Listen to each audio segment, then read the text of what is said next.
1963, our Pan-African leaders came together to undo the boundaries imposed upon us by the Berlin Conference. Sadly, when they went to Addis Ababa, Ethiopia, they were divided.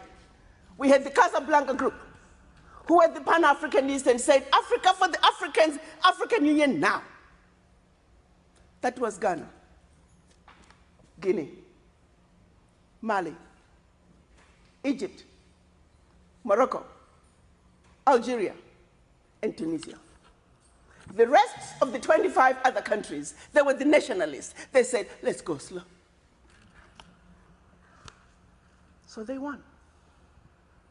We often say in 1963, when the Casablanca group lost, Africa lost. 55 years later, we are still going slow. But all is not lost, my brothers and sisters. Last year, March in Kigali, finally, the African heads of states come together and say, enough is enough. This insanity cannot and must not continue. So they signed and agreed on what we are now calling the African Continental Free Trade Area. 52 African countries, 52 African heads of states signed on this. And after the leaders agreed on that, they then have to go back to their countries and put this decision through their parliament. We call that ratification. Out of the 52, they only needed 22 countries to ratify. But I have to tell you, the world never thought it was going to happen. There were some, they told me personally, Ambassador, this CFTA, it's going to be a piece of paper in a drawer. Ratifications, they take years, this is never going to happen. Where there's a will, there's a way.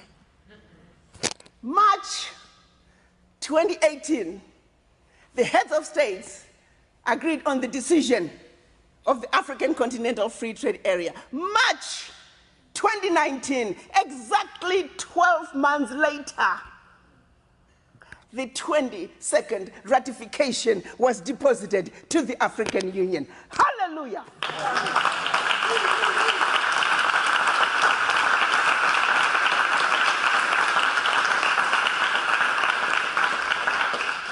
May 30th, this month, implementation of the African Continental Free Trade Area begins.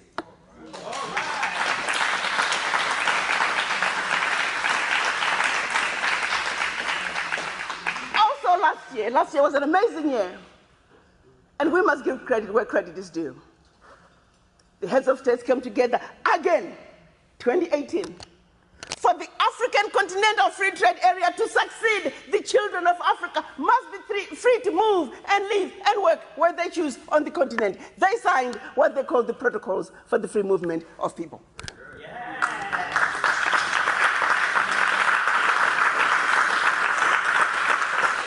And even as we are going through the process of ratifications, many countries, over 40 countries in Africa now, the heads of states